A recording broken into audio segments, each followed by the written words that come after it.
ووډ کې مو ویلي وه تعریف هم په یاد وي چې څه ته ویل کېږي graphical presentation of data پرون هم سمارټ آرټ یا ارګنایزیشن چارټ ویل کنه موږ ویل د یوې ادارې ګرافیکل شکل چې جوړی دی ته سمارټ آرټ یا ارګنایزیشن چارټ وایي چارټ خپله څه شی ده د ګرافیکل پریزنټیشن اف ډیټا کله چې موږ یو ډیټا ګرافیکلی جوړو پرون ما مثال درکو کنه چې که چېرې موږ یو ډیټا ولرو مثلا یو غټ ټیبل ولرو چې په هغه کې د یو کمپنۍ حساب کتاب ده چې د ورځې څومره خرید و فروش لري کنه نو اوس په میاشتې په اخر کې معلومه وي چې چا ډېر زیات خرید کړی چا ډېر زیات فروش کړی کنه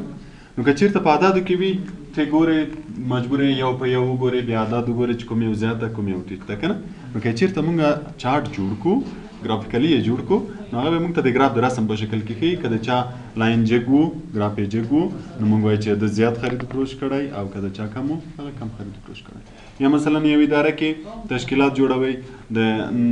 مثلا د نوي کال د 2019 تشکیل هم جوړ کړی ده کنه نظر نورو کلو ته تشکیل مثلا یو اداره 10 کاله کېږي 15 کاله کېږي جوړه شوې ده اول کال تشکیل څومره و دویم کال تشکیل څومره و کنه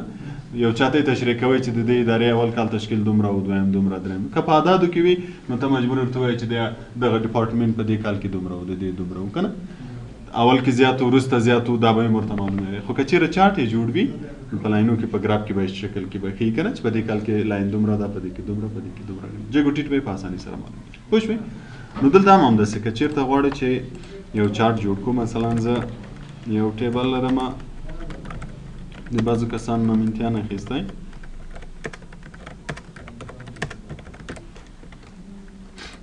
چې مختلفې نمرې اخیستي ته اوس داسې یو ریزلټ کې معلوموي چې چا زیاتې چا په کوم پروګرام کې زیاتې نمرې اخیستي چا په کوم پروګرام کې کمې نمرې اخیستي نو په عددو شاید وخت ونیسي نو څه وکړه صرف همدا انتخاب کړه او دلته راشه ریکمنډډ چارټس ریکمنډ چارټ چې اکسل ته ته وایي چې له دې نه کوم چارټ جوړ کړي ښه راځي دی یې درته ریکمنډ کوي کلیک یې کړه ګوره دی وایي چې دغسې چارټ یې جوړ شي ښه ده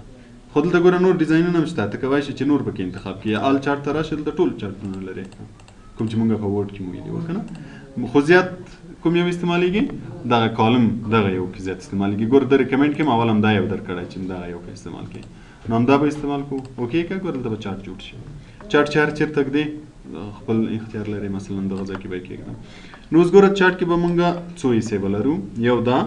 چې دغه زمونږ نمرې ښیي اوس په دغه ځای کې چې دا نمرې لیکلي دي ګوره دا له چا نه زیاتې نه دي له سلو نه زیاتې نه دي په دې خاطر یې دلته عدد اخري څو ورکړی سلې ورکړی ده او له څو نه کمې نه دي له صفر نه کمې نه دي که چېرته صفر ګوره که چېرته مونږ منفي عدد ولرو نو بیا دلته هم ورسره اضافه کېږي که مثلا له سلو نه زیات ولرو دغه عدد خپله له سلو نه زیات راځي نو دلته نمرې درته ښیي چې له سلو نه زیاتې نه دي او دلته ګوره د شاګردانو نومونه دي چې علي ولی احمد او خان دلته د پروګرامونو نومونه او هر پروګرام ګوره ځان ته یو رنګ لري چې د وورډ رنګ شین ده د ایکسل زیډ اورنج رنګ ده او د ایکسس چې ده ګرې رنګ ده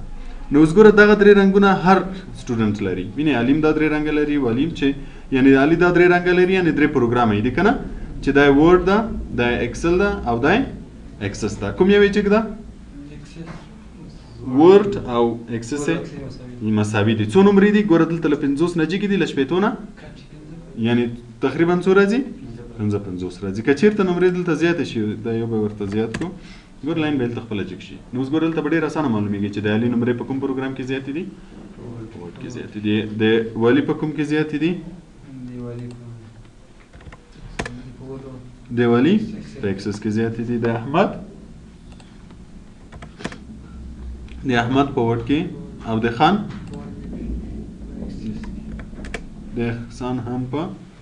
وورډ کې زیاتې دي نو ګوره دغه د ګرافیکل چې ډېر په اسانه سره د یو ډیټا ګرافیکل شکل چې څوک اسانه سره پوه شي چې چا زیاتې نمرې اخیستي چا کمې نمرې اخیستي دغه شکل ته څه ویل کېږي چارټ ویل کېږي پوه شوې به دی بیا چې کله دا انتخاب کړو ګوره دلته د دې لپاره فارمټ او ډیزاین راځي اول راځو ډیزاین منیو ته ډیزاین منیو کې اول چارټ ایډ چارټ الیمنټس دي ایډ هم اضافه کېدو ته وایي او الیمنټس بعضې عناصر په دې کې اول ایکس ده چې ایکس ګوره دغه نمرو چې موږ ویلې دلته دي دو ته ویل کېږي چې که غواړې راشي یا رانه شي زه هم چې نه دي راځي پرایمري که وایي چې راشي که غواړې چې ورسره عنوان اضافه کړې ټایټل پرایمري کې هوریزنټل دلته به ورسره راځي عنوان که د غوښتل چې دوته عنوان ورکې او ورټیکل که کلیک کې دلته که د غوښتل چې دوته عنوان ورکې او چارت ټایټل که خپله غواړئ چې چارت عنوان ولري کینن کې نه لري اباو کې لري او دا به داسې لږ دوی ورجګ وي وینئ یعنې د عنوان به داخل د چارت کې وي که یې بدلوي راسن به یې دلته بدلوي مثلا زه دلته لیکمه چې دا څه شی ده سټوډنټ ریزلټ نو له دې ځای نه کولی شي چې چارت ټایټل بیخي ترې ایسته کړي یا یې راولي بل ډیټا لیبلز که غواړئ چې دغه نمرې د دوی په منځ کې ښکاره شي مثلا دا 55 دی دا هر څه چې وي ورکې ولیکل شي نو بیا ډیټا لیبلز اوس فعلا نن ده نشته که سنټر کلیک کې چېرته به راشي نو پنځو کې به راشي چې دا 90 دي دا 440 کې دا 55 دی انسایډ دا ټول ځایونه دي چې کوم کوم ځایو کې باید راشي چار چېرته مو ورتل او که نن کې بیا نه راځي ډیټا ټیبل دغه ټیبل که غواړئ چې هم دا هم دلته منځ کې ورسره ښکاره شي نو بیا ویت لیجنډس او ویت نو لیجنډس که چېرته نو لیجنډس کې وي دغه ټیبل دلته اضافه کېږي خو دغه رنګونه چې دلته دي دلته ورسره نه راځي بیا او که دا بل کلیک کې بیا دا رنګونه هم ورسره راځي ګوره صرف تفاوت یې څه شی ده چې دغه رنګونه هم دلته ورسره اضافه کېږي او که یې نه غواړئ نه ایرر بارز که غواړئ چې ایرر بارز ورسره اضافه کړي ګریډ لاینز که غواړئ چې ګریډ لاینز ورسره اضافه کړي مثلا زه غواړم چې یو ګریډ لاین اضافه کړم ورسره ګوره لاینونه داسې موږ لرو داسې هم لرو ورټیکل او هوریزنټل داسې تقریبا ډېر دي او داسې کم دي نو دلته هم کم زیات کولی شي هم یې بیخي ایسته کولی شي ګوره ګریډ لاینز ته راشه مثلا زه وایم چې دا یې بېرته راکم کړه ګوره اوس دا ترې ایسته شوه صرف دا پاتې شو که نه هو دا ټول ګریډ لاینز دي چې کوم ګریډ لاینز راشي کوم ګریډ لاینز پاتې شي لږ دې زیات شي لږ دې دا یې ګریډ لاینز شو ورټیکل هم ورسره ډېر راغلي وي هم هوریزنټل هم ورټیکل او بل پکې لیجنډس ده چې لیجنډس دغو ته وایي اوس دا چېرته ده فعلا لاندې دي کیدای شي دې څنګ ته یې راولئ دې څنګ ته یې بوځئ بره یې بوځئ دا یې ګوره ځایونه دي رایټ کې وي ټاپ کې وي رایټ ټاپ لیفټ او بټن او نن چې څه ښکاره نه کړي او ټرینډ لاین که غواړئ چې یو لاین ورسره اضافه کړي فار مثال زه هم یو لینیر لاین د چا د نمرو سره د ورډ نه د اکسل سره اضافه اوکې دلته به یو لاین ور اضافه کړي چې ښیي چې د اکسل نمرې دلته کمې دي او وروسته څنګه شوي دي زیاتې شوي دي اکسل نمرې دلته به یې کمې کړو دلته به یې زیاتې کړو دا به لږ نور هم ور چا لاین ښه ښکاره شي یعنې دلته نمرې کمې دي وروسته زیاتې شي پوه شوې دا شو په ډیزاین کې ایلیمنټس بل د کویک لیاوټ د کې بیا ډیزاین نه دي لیاوټ وینئ قواره یا شکل ته وایي که نه ته مختلف اشکال لري که غواړئ چې له دونه استفاده وکړئ هم ترې استفاده کولی شئ کلرز که غواړئ چې چینج کړئ رنګونه ټول رنګونه به وینئ چینجوي او سټایل که غواړئ چینج کړئ دلته کولی شئ سټایل یې چینج کړئ هر سټایل چې ورکوئ بل سویچ رو اینډ کالم ډیټا او اول سلیکټ ډیټا سلیکټ ډیټا که چېرته دلته مونږ کوم بل سټوډنټ ور اضافه کړو مثلا ما فیصل ور اضافه کړو دلته مې نمرې هم ورکړئ اوس فیصل دلته چارت ته راغلی نه ده راغلی که دې ور اضافه کوو ګوره چې دا کلیک دا منطقه ټوله دا کومه چې د چارت مربوط ته وینې انتخابېږي چې کومه نه وي هغه نه انتخابېږي نو که دې دا ور اضافه کوو بیا به راځي ډیزاین ته او سلیکټ ډیټا به کلیک کړې سلیکټ ډیټا کې دغه نشان به کلیک کړې دا منطقه به بیا سلیکټ کړي ټوله بېرته دا ځای کلیک کړه اوکې کړه اوس به هغه هم ور اضافه شوی وي فیصل به هم ور اضافه شوی وي نو دا سلیکټ ډیټا شوه له دې ځای نه هم ګوره همدا ټیبل بېرته کولی شي چې ته چینج کړې سویچ چې نومونه دلته راشي پروګرامونه دلته راشي او په هغه کې هم کولی شي سلیکټ ډیټا کې هم کولی شي سلیکټ ډیټا چې کلیک کړي ګوره دلته سویچ رو اینډ کالم کلیک کړي بېرته بدلېږي ګوره چې دا رقم یې دلته د پروګرامونو معنی دي همدلته ده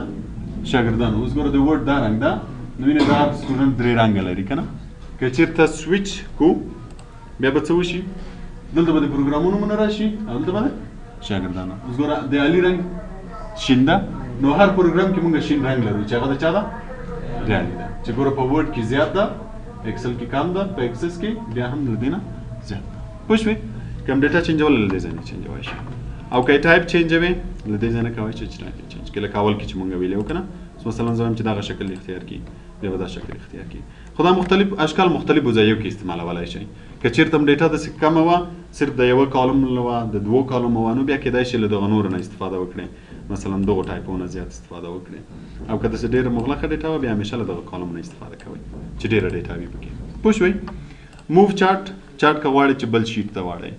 مثلا زه هم نوي شیټ ته یې واړوم که چېرته نوی شیټ ولرم نوی شیټ خپله د نوی شیټ د چارت په نوم جوړ شي اوکې که ګوره بیخي نوی شیټ به راشي د څه په نوم د چارت په نوم د هغه چارت به له دې ځای نه واخلي بیخي به یې هلته انتقال کړي یا بیرته موو زه وایم چې نه بیرته د آبجکټ غوندې آبجکټ مطلب یو شکل غوندې عکس غوندې که نه کوم شیټ ته بیرته راشي شیټ 1 ته دې راشي نو بیا به بیرته د شکل غوندې شیټ 1 ته راشي پوه شئ په ډیزاین باندې فارمټ یې خپله وګورئ فارمټ لکه پرون چې موږ د شکلو لپاره وویلې هماسې ده که غواړئ چې مثلا د بعضې فارمټونه یې ورته چینج کړئ بعضې سټایلونه یې ورته چینج کړئ له ډیزاین یې چینجوای شي دا خپله در سره وګورئ پوه شوئ ښه بیرته به راشو انسرټ ته دا به کلیک کوم ګوره دا ریکمنډ چارټ و چې اکسل درته ویلې چې څه رقم چارټ جوړ کړه دلته دا نور چارټونه هم شته کولی شي چې ته له دونه جوړ کړې لکه څنګه چې موږ چارټ ټایپ و دا ګوره چارټ ټایپ دی مثلا زه غواړم چې دا یو جوړ شي وینې هر یو چې جوړی یا دغه نه یې جوړ کړې یا دغه نه جوړ کړې دا ټول دي هر یو نه چې جوړی په خط کلیک یې کړه لکه څنګه چې ګوره موږ دلته انتخابول که نه دا دلته هم تیار شته له دو ځایونه هم اخیستی شي چې کوم یو جوړ شي مثلا ته وایې چې دغه یو دې جوړ شي دا کلیک یې کړه هغه یو به جوړ شي پوه شوئ په دې په دو بل دا پیوټ چارټ به له دغه پیوټ ټیبل سره ووایو دا موضوع به سبا ته له خیره ووایو بل د 3D ماپ 3D ماپ اوپن 3D ماپ دا هغه وخت کار کوي چې زموږ سره هغه وي د ګوره دلته لیکلي اوپن 3D maps to create one be sure your workbook has geographic data یعنې د ملکو نقشې غوندې نومونه او دا شیان ولري په هغه صورت کې دې نه استفاده کولی شئ چې نه وي بیا اوس چې کلیک کوم کې اکسل هنګ کېږي نه راځي دا بیا خپله در سره وګورئ چې کله جیوګرافیک رسامي شکل غوندې د ملکو نومونه ولري او نقشې غوندې ولري په هغه صورت کې دې نه استفاده کولی شئ چې انټرنیټ وي هم انټرنیټ نه هم بیا اخیستی شو بل د سپارک لاین که غواړئ چې سپارک لاین ور اضافه کړئ سپارک لاین څه ته وایي ګوره دا څنګه چې موږ چارټ درلوده که نه که زه غواړم چې دغه نمرې ټولې په دغه یوه کالم کې د چارټ ګراف غوندې راته ښکاره کړي نو بیا به څه نه استفاده کوئ سپارک لاین نه استفاده کوئ دا یې درې واړه ډیزاینونه دي اول به راشو دا لاین به کلیک کړو چې لاین نه راشي ګوره دلته راځي ډیټا رینج د کومې ډیټا نه غواړئ جوړې کړې نو په دې کې کوشش وکړئ چې صرف اعداد ور وښوئ نومونه ور ونه ښیاست مثلا زه هم چې له دغو نه دې جوړ شي کلیک یې کړه چیرته جوړ شي لوکیشن رینج لوکیشن ورته وښیه لوکیشن همیشه یو کالم ورته ښیاست خو د دغه رو مطابق اوس ګوره موږ دلته څو رو لرو یو کالم مثلا زه وایم چې دغه ځای کې ګوره همدغه ډیټا مې انتخاب کړی د همدغه رو په اندازه ورته ځای انتخاب کړه بیرته یې کلیک کړه اوکې کړه ګوره دلته به راشي دا به لږ زیات کړو ګوره دلته نمرې درته ښیي چې دا نمرې جګې دي بیا کمې شوي بیا کمې شوي ګوره دلته لاین څه رقم ده د لاین سر اول جګ ده بیا راټیټ شوی بیا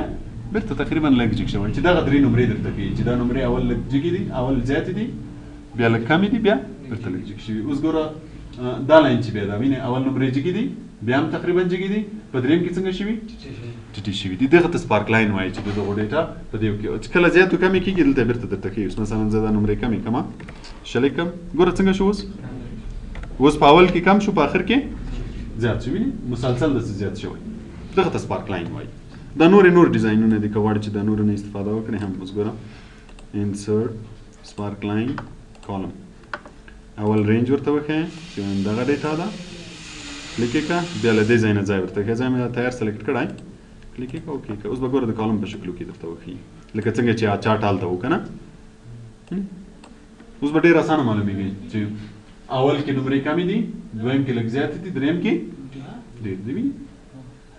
بیا دا هم داسې ګوره اول کې زیاتې دي بیا منځ کې کمې شوي دي درېیم کې زیاتې دغه ته سپارک لاین وایي پوه شوې په دې باندې دا درېیم یو قسم ده بیا انتخاب کوئ بیا ګوره دې سره هم یو مینیو راځي چې د څه په نوم ده ډیزاین په نوم ده که غواړئ چې تغیرات پکې راولئ سلیکټ یې کړه دلته راشه اول ایډیټ ډیټا که غواړئ چې ډیټا ور اضافه او کمه کړې له دې ځای نه کم او زیاته کولی شئ مثلا که دلته ډیټا اضافه شي نور کسان هم ور اضافه کړي نو بیا به له دې ځای نه کسان ور اچوي او له دې ځای نه به ځای ورته انتخابوئ سنگل ډیټا که د یو نفر انتخاب کړی اوس مثلا دغه یو د انتخاب کړی ده که غواړئ چې تغیرات پکې راشي کلیک یې کړه ګوره دا ځای مثلا ځای ور اضافه کړئ نورې نمرې زیاته یې کمه یې ځان دغه نه دې راشي اوکې که اوس به ګوره دوه شي بیرته ور اضافه کړئ نو له دې ځای نه ایډیټ ډیټا کولی شئ له دې ځای نه بیرته سټایل چینجولی شئ چې کوم سټایل باید واخلم لکه هغه اول کې چې دلته ګوره های پوینټس زیاتو نمرې که چیرې دا کلیک یې نو بیا ګوره داسې نقطې به پیدا شي صرف د چا سره د کومې نمرې چې زیاتې دي د هغو سره چې یعنې په اسانه معلوم شي چې دا نمره دلته زیاته ده دلته زیاته ده دلته زیاته ده دلته زیاته ده یا لو پوینټس کمې نمرې ګوره دلته نمره کمه ده د دې دلته یعنې منځ کې کمه ده که نه د دې په آخر کې کمه ده د دې او د دې په اول کې کمه ده نو دغه نقطې هغه کمې نمرې چې دي هغو سره به داسې نقطې کېږدي نیګیټیو پوینټس که چېرې منفي عدد وي منفي عدد په ټیبل کې نه لرو که چېرته ولرو مثلا دا به وي منفي شه نو ګوره اوس صرف یې دلته نقطه شته په دې مطلب چې دلته منفي عدد شته او بل دا فرست پوینټ اوله نمرې اوله یې دغه دي که نه ټولو نو ټولو سره راغلي لاست پوینټ آخري او مارکرز هم ورسره د منځ والا ورسره اضافه کوي له دې ځای نه بیا سټایلونه چینجوای شي او له دې ځای نه یې رنګونه چینجوای شي بیا یې ترسره وګورئ ګروپ آن ګروپ مو هم ویلي پوه شوئ په سپارکس لاین باندې فلټر به سبا ته له خیره پرېږدو نن به همدومره